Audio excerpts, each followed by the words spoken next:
not going to hear a single witness say that their relationship, Maggie and Alex's relationship, were anything other than loving. You're going to hear about how they went to a baseball game the weekend before.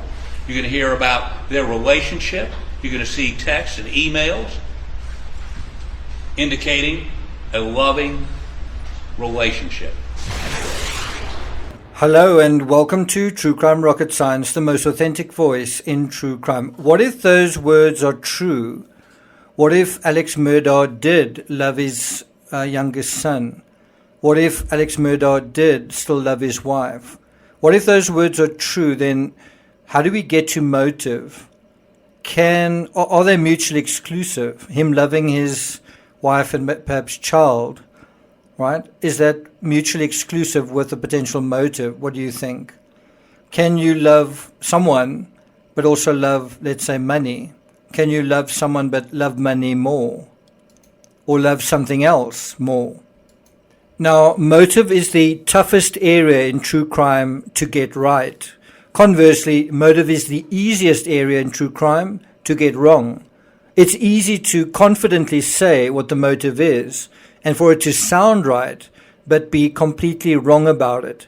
Motive very often isn't what you or I think it is. And so in the Murdaugh case, and obviously he is presumed innocent, but if Murdaugh did commit these crimes, what could his motive have been? Before we get to that, if you haven't subscribed to the channel, please do. I am going to be doing a follow-up video to this one, the number one clue we've all missed, so look out for that. And then I'll follow that with the deep dive that I've been telling you guys about. That'll take us into the timeline and a lot better context to this case that we're dealing with. If you're enjoying this episode, please like, share, leave a comment, and let's get started. Now is a really good time to juxtapose the Idaho murder motive, right? And obviously in that case, Brian Koberg is also presumed innocent, but the imputed motive in that case, and compare that and juxtapose that to the imputed motive in this case, right? I've just sort of fleshed that out in 10 different clues we've all missed and all the psychology, right? And now what we want to do is see how certain aspects aren't intertextual, right, between the Murdaugh case and the Idaho murders case, right? Certain aspects aren't intertextual, and also why some other aspects surprisingly are. For example, two common aspects between both these cases that is actually surprisingly uncommon in high-profile cases are, firstly, there's no attempt either by the Idaho killer or the killer of the Murdaughs to hide or minimize the victim's injuries. If you think about some of the cases we've dealt with, Casey Anthony and Kaylee Anthony, the Chris Watts case, Scott Peterson, there's a heck of a lot of effort hiding the victims away. It sometimes takes weeks or months to find them. You have the same thing in the John Benet Ramsey case and the Madeleine McCann case. You have the same thing in the Amanda Knox case. Anyway, the second aspect is multiple victims. As soon as there are multiple victims, the level of sadism is basically next level. And if sadism is elevated, so is the ANALITY, right? So what is ANAL in the Murdaugh case? And thus, how are the motives different? If there's ANAL in the Murdaugh case and there's ANAL in the, or ANALITY in the Koberger case, right? Is it the same thing? Is it the same thing? If so, how so? If not, how are the motives different? So let's think about it. Are we dealing with power here or greed? So leave your answer right now in the comments which one you think it is. And if you think it's something else, you can leave that in the comments as well. So let me ask you, do you think the motive in the Murdaugh case is power? On this channel, we said early on that the perpetrator lacked agency in the Idaho case. Does the suspect in the Murdaugh case also lack agency? does the suspect in the Murdaugh case have the same level of not having agency? It should be obvious that between the two murder suspects, one has significantly more agency, that is power, than the other, in terms of social agency, financial agency, social agency in the broader societal sense, but also in the intimate sense, right? One is married, one has children, one has tremendous prestige and privilege and properties, and is recognized by society as a pillar of his community. There's a tremendous amount of respect, and he's apparently well liked, right? There are lots of parties that he goes to, while the other is literally none of those things. So power is clearly not as on the cards in the Murdaugh case as it is in the Idaho case. Why?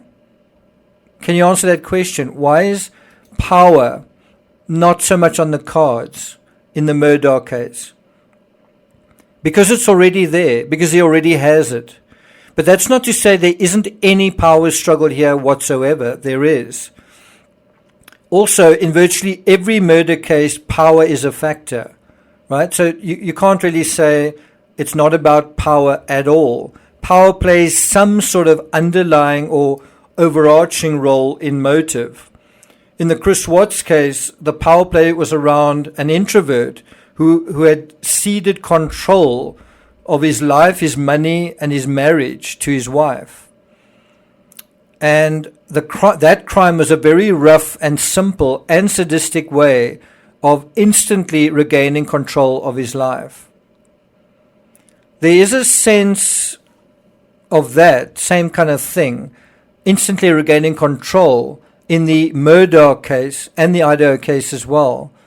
You kind of get a sense of a desperate attempt to regain control in some way. Well, that is the critical aspect. Those words, in some way, think of them italicized. Well, in what way? In what way in particular? In what way specifically? But the Murdaugh case is far less about power in the way that the Idaho case is almost entirely about power and a power struggle, right? I think the Murdaugh case is far more about greed. The Idaho case isn't so much about greed, and if you think about it, it can only be about power if you don't have power. And did Brian have power? Murdaugh does have power. He has power and he has influence. He has financial power. He has social power. He has connections that also equate to that. So let's ask the question, what is ANAL in the Murdaugh case? In my opinion, there is an obsession about money. In Brian's case, what is the obsession about? Is it about money? Obviously not. Is it about girls? I think that's part of it. But I think it's also about wanting a certain amount of respect, wanting power that he doesn't have. Wanting to be seen as a man. Does Murdaugh have that same need to be seen as a man? Now, when money becomes excessively obsessed about, it's no different than a child playing with feces. Instead of giving life, it brings about death. Think about the idea of money for someone's life in a ransom note. Money can be liberating, but if one's attitude to it is twisted, it can also become a cage. In the Idaho case, the motive is quite complex, and I'd say one of the more difficult motives we've dealt with in terms of recent cases.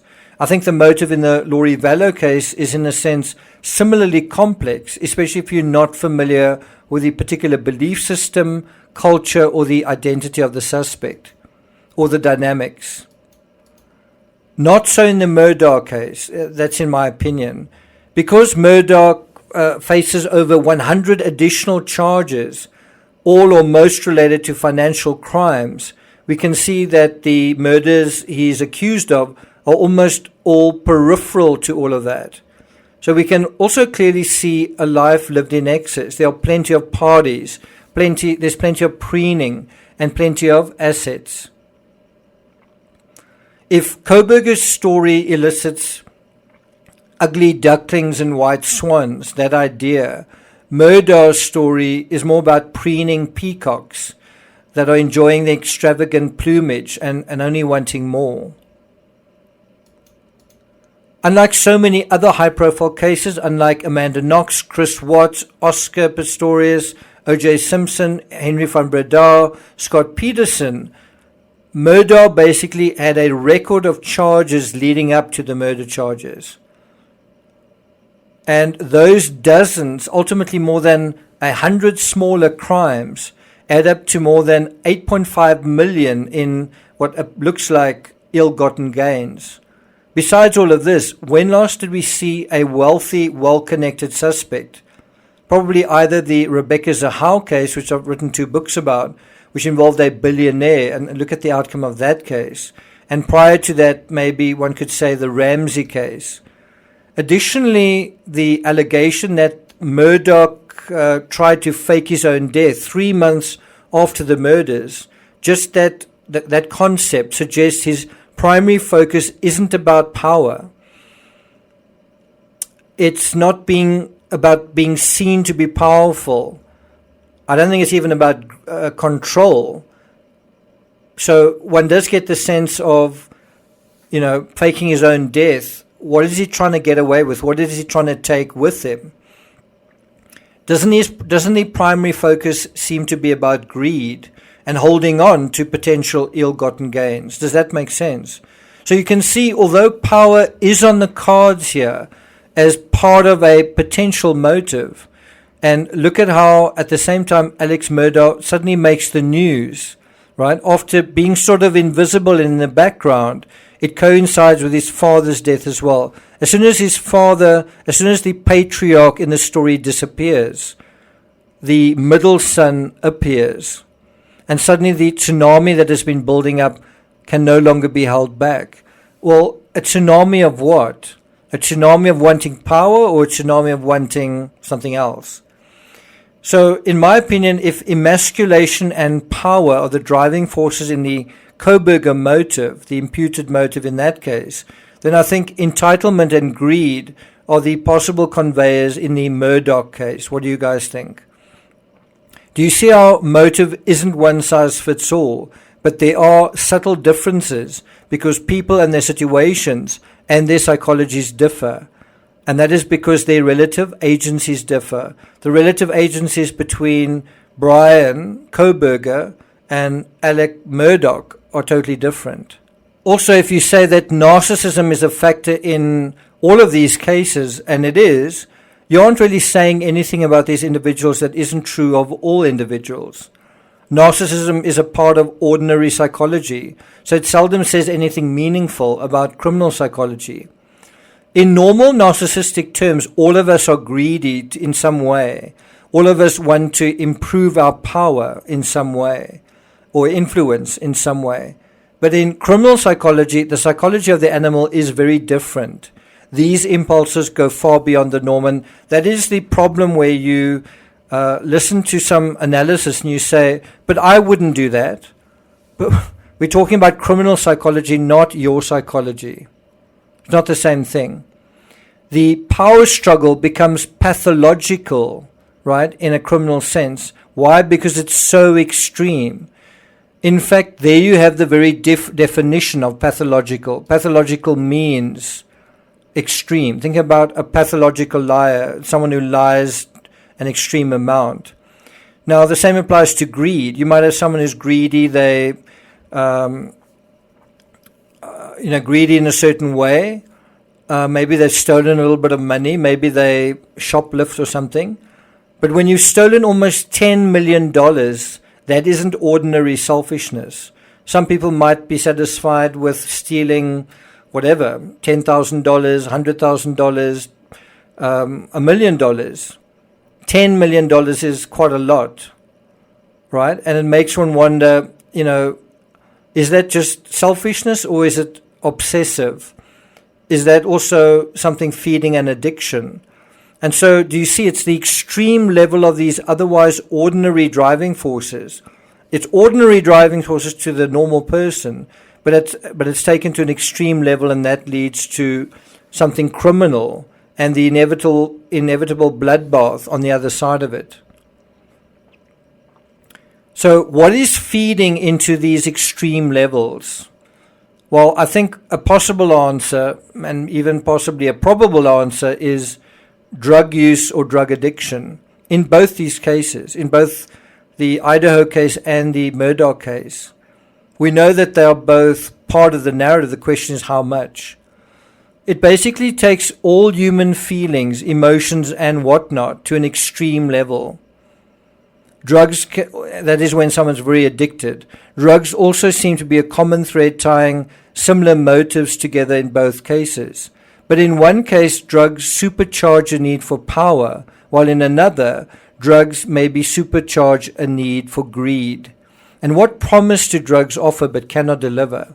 Well, drugs promise to give you exactly what you want when you want it. Want more power? Easy, just kill them.